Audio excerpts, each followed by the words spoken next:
Hello everyone, स्वागत है आप सभी का। आज की चर्चा का विषय है फ्रांस के महान समाजशास्त्री इमाइल दुर्खिम। फ्रांस के सामाजिक विचारकों में ऑगस्ट काम्टे के बाद इमाइल दुर्खिम को ही सबसे महत्वपूर्ण समाजशास्त्री के रूप में स्वीकार किया जाता है। काम्ट महोदय ने अपने विभिन्न विचारों के द्वारा एक विज्ञान के रूप में जिस समाजशास्त्र की कल्पना की थी, दुर्खिम महोदय ने उसे व्यवस्थित रूप देने तथा समाजशास्त्र की विषय वस्तु का निर्धारण करने में महत्वपूर्ण भूमिका निभाई है। दूसरी तरफ उन्हें फ्रांस के समाजशास्त्र का प्रथम प्रोफेसर बनने का गौरव प्राप्त हुआ, यानी कि फ्रांस में समाजशास्त्र के ये प्रथम प्रोफेसर माने जाते हैं। इसी कारण से दुर्खिम को फ्रांस का पहला शैक्षणिक समाजशास्त्री एकेडमिक सोशियोलॉजिस्ट भी कहा जाता है। ठीक है, आज हम आपको बताएंगे इनका जीवन परिचय, इनके द्वारा रचित पाठ्य पुस्तकें, जितनी भी पुस्तकें इन्होंने लिखी हैं उनका प्रकाशन कब हुआ, कौन सी पुस्तकें मृत्यु से पहले प्रकाशित हुई, कौन सी पुस्तकें मृत्यु के बाद प्रकाशित हुई, इन सब की चर्चा होगी। साथ ही इनका समाजशास्त्रीय योगदान क्या है, योगदान से तात्पर्य यहाँ पर हम आपको बताएंगे इनके द्वारा दिए गए प्रमुख सिद्धांत कौन कौन से हैं और उन सिद्धांतों में इन्होंने किसकी बात की है। ठीक है, तो इन सभी के बारे में संक्षिप्त चर्चा होगी। ठीक है, क्योंकि विस्तृत चर्चा दुर्खिम महोदय की एक वीडियो में असंभव है। ठीक है, तो चलिए फिर देर न करते हुए शुरू करते हैं। दुर्खिम का जीवन परिचय एवं कृति। ठीक, इमाइल दुर्खिम का जन्म 15 अप्रैल सन 1858 में 1858 में पूर्वी फ्रांस के लारेन प्रांत में स्थित एपिनॉल नामक नगर में एक यहूदी परिवार में हुआ था। तो इस बात का ध्यान रखिए कि लारेन प्रांत में स्थित एपिनाल नामक नगर में यहूदी परिवार में इनका जन्म एक यहूदी परिवार में हुआ था। ठीक है, मृत्यु उनकी 15 नवंबर सन 1917 में 59 वर्ष की आयु में हो गई। बहुत ही छोटी आयु में ये हमें छोड़कर चले गए। ठीक है, यानी कि सिर्फ 59 वर्ष की आयु में इनकी मृत्यु हो गई थी 1917 में। ठीक है, अब दुर्खिम की प्रमुख रचनाएं। ठीक है, तो सबसे पहली इनकी रचना है समाज में श्रम विभाजन, division of labour in society. तो ये पुस्तक 1893 यानी कि 1893 में प्रकाशित हुई थी। ठीक, इस पुस्तक की सबसे बड़ी विशेषता है कि इसी पुस्तक के द्वारा इन्हें डॉक्टरेट की उपाधि मिली थी। ठीक है, ये अपने आप में एक महत्वपूर्ण क्वेश्चन है, इसका आप ध्यान रखिए कि इसी पुस्तक ने इन्हें डॉक्टरेट की उपाधि दिलवाई थी। दुर्खिम महोदय से पहले श्रम विभाजन को एक आर्थिक क्रिया के रूप में माना जाता था, लेकिन इमाइल दुर्खिम महोदय ने श्रम विभाजन के सामाजिक कारण, इसके प्रभाव तथा इसके सामाजिक पक्ष की चर्चा की है श्रम विभाजन पुस्तक में।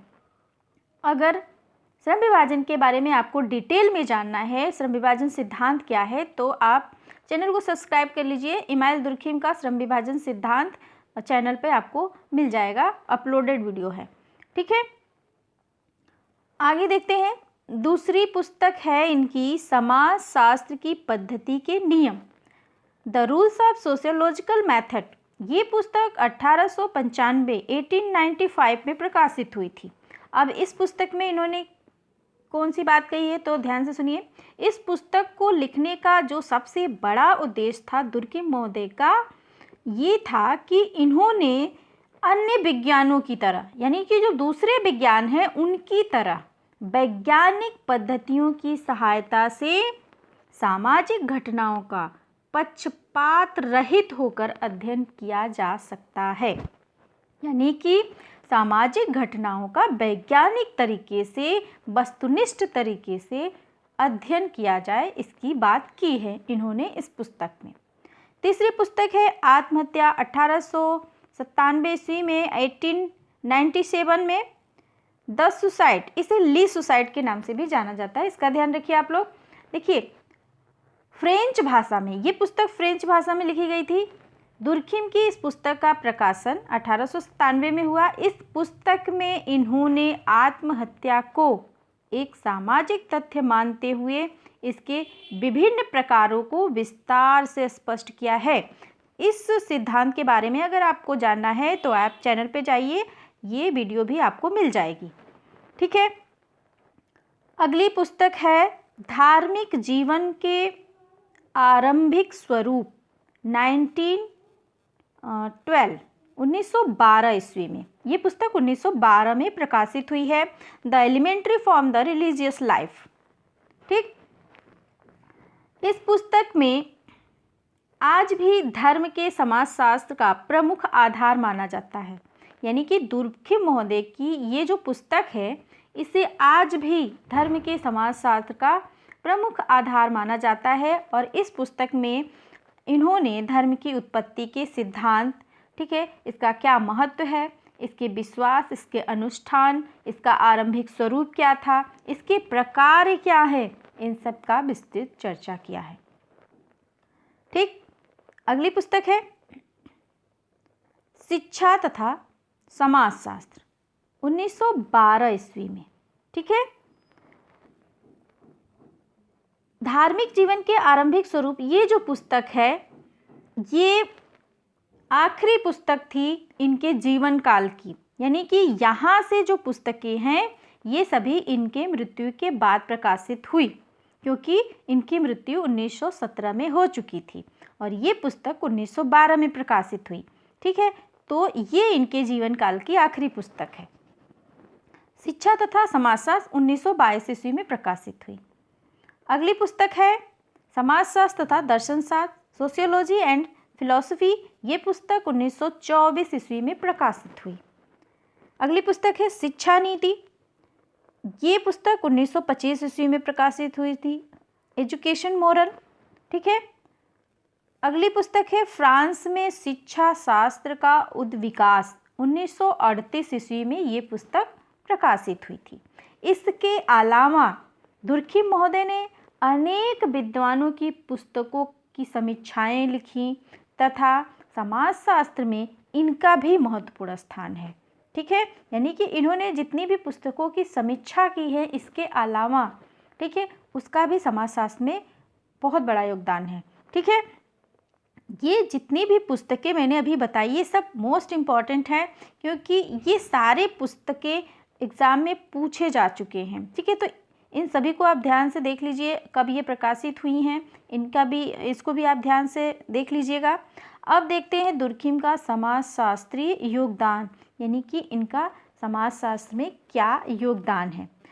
तो दुर्खिम महोदय एक मौलिक विचारक थे, अनेक दूसरे विद्वानों से प्रभावित अवश्य हुए थे, लेकिन इन्होंने समाजशास्त्र को एक वैज्ञानिक और वस्तुनिष्ठ स्वरूप प्रदान करने का पूरा प्रयास किया है। ठीक है, तो सबसे पहला जो योगदान है समाजशास्त्र में वैज्ञानिक विधि का प्रयोग। ठीक है, तो इन्होंने समाजशास्त्र में वैज्ञानिक विधि प्रयोग करने की बात की। दुर्खिम ने सबसे पहले यह स्पष्ट किया कि सामाजिक घटनाओं के अध्ययन के लिए एक वैज्ञानिक पद्धति का प्रयोग करना आवश्यक है। दूसरा है समाजशास्त्र की अध्ययन वस्तु का निर्धारण, यानी कि हमें समाजशास्त्र विषय के अंतर्गत क्या क्या पढ़ना है, तो इन्होंने अध्ययन वस्तु का निर्धारण किया। दुर्खिम महोदय एक ऐसे पहले समाजशास्त्री थे जिन्होंने समाजशास्त्र को एक स्वतंत्र रूप देने के लिए इसकी अध्ययन वस्तु का निर्धारण किया।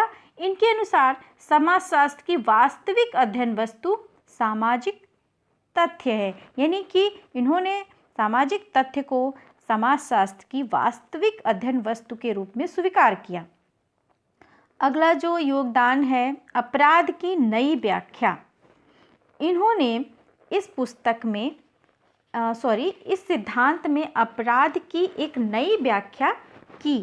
साधारणतः सभी विद्वानों ने अपराध को एक विघटनकारी व्यवहार के रूप में स्पष्ट किया है, लेकिन दुर्खिम महोदय बिल्कुल इन विचारों से भिन्न अपराध को एक सामाजिक समस्या के रूप में ढूंढने का प्रयास किया। यानी कि इन्होंने अपराध को एक सामाजिक तथ्य के रूप में स्वीकार किया और ढूंढने का प्रयास किया। ठीक है, जैसे कि आत्महत्या को जो दूसरे समाजशास्त्री थे उन्होंने व्यक्तिगत क्रिया के रूप में स्वीकार किया, लेकिन दुर्खिम महोदय ने कहा नहीं, ये गलत है, आत्महत्या एक सामाजिक तथ्य है। ठीक, अगला जो सिद्धांत है, इनका योगदान है श्रम विभाजन का सिद्धांत। तो दुर्खिम से पहले अनेक विद्वान जैसे कि Adam Smith, Spencer, John Stuart Mill ने आर्थिक आधार पर श्रम विभाजन की विवेचना की थी। ठीक है, लेकिन दुर्खिम महोदय ने श्रम विभाजन का एक सामाजिक सिद्धांत प्रस्तुत किया। ठीक है, इन्होंने माना कि श्रम विभाजन एक सामाजिक सिद्धांत है, न कि आर्थिक सिद्धांत। नेक्स्ट है धर्म के समाजशास्त्रीय विवेचना। ठीक, धर्म की समाजशास्त्रीय विवेचना। अपनी पुस्तक धार्मिक जीवन के आरंभिक स्वरूप में दुर्खिम ने धर्म की उत्पत्ति, इसके सामाजिक प्रकार को सामाजिक आधार पर स्पष्ट करने का प्रयास किया। यानी कि इन्होंने धर्म का विस्तृत अध्ययन किया, ये इनका एक महत्वपूर्ण योगदान है। अगला जो योगदान है प्रकारवाद की नवीन व्याख्या। तो दुर्खिम से पहले अनेक समाजशास्त्री, मानवशास्त्रियों ने प्रकारवाद के आधार पर जनजातीय सामाजिक संगठन की विशेषताओं को स्पष्ट किया, लेकिन दुर्खिम ने प्रकारवाद को एक ऐसे रूप में स्पष्ट किया जिसे आज तक समाजशास्त्रियों द्वारा महत्वपूर्ण माना जाता है। दुर्खिम से पहले के जितने भी विद्वान थे किसी भी घटना या विशेषता को, उद्देश्य को स्पष्ट करने के लिए प्रकार शब्द का प्रयोग करते थे, लेकिन दुर्खिम का मानना था कि समाज अथवा सामाजिक घटनाएं व्यक्तियों की इच्छा से बनती या उत्पन्न नहीं होती है, बल्कि इसका वास्तविक कारक समाज है। ठीक है, तो इन्होंने प्रकारवाद की एक नवीन व्याख्या प्रस्तुत की समाजशास्त्र के समझ। अगला जो योगदान है मूल्यों का समाजशास्त्रीय विवेचना। इमाइल दुर्खिम महोदय ने अपनी पुस्तक समाजशास्त्र तथा दर्शन शास्त्र में सामाजिक मूल्यों को दर्शन शास्त्र की विषय वस्तु से अलग करके इनकी सामाजिक प्रकृति को स्पष्ट किया। ठीक है, आपके अनुसार सामाजिक मूल्यों का जन्म सामूहिक विशेषताओं के आधार पर होता है। ठीक है, न कि व्यक्तिगत विशेषता के आधार पर। ठीक है, तो ये थे इमाइल दुर्खिम महोदय के समाजशास्त्रीय योगदान। इस वीडियो में मैंने इमाइल दुर्खिम की महत्वपूर्ण पुस्तकें, इनका जन्म, साथ ही इनका जो समाजशास्त्रीय योगदान है, इन सब के बारे में मैंने चर्चा की। यहाँ पर ये बात स्पष्ट हो रही है कि अब आपके लिए इनके द्वारा जितने भी सिद्धांत दिए गए हैं, जितनी भी पुस्तकें हैं, अब आप इन चीज़ों से अपरिचित नहीं हैं। ठीक है, अगर इनमें से किसी भी टॉपिक पर अगर क्वेश्चन आ रहा है तो आपको ये बात तुरंत समझ में आ जाएगी, अगर इस वीडियो को आप ध्यान से देखते हैं तो, कि ये चीज़ें इमाइल दुर्खिम की हैं। ठीक, तो इस वीडियो को देखने का सबसे बड़ा लाभ तो पहले यही है कि इन सभी जितनी भी टॉपिक हैं इससे अब आप अपरिचित नहीं रहेंगे, बल्कि आपको पता हो जाएगा कि ये क्वेश्चन कहाँ से, किस समाजशास्त्री से संबंधित है। तो इस वीडियो को पूरा ध्यान से देखिए। अगर इसे पूरा ध्यान से जब आप देख लेंगे तो आपके बहुत सारे क्वेश्चन तैयार हो जाएंगे। ठीक है, अगर वीडियो आपको समझ में आया है तो लाइक, शेयर, सब्सक्राइब करना बिल्कुल ना भूलिए। Thank you.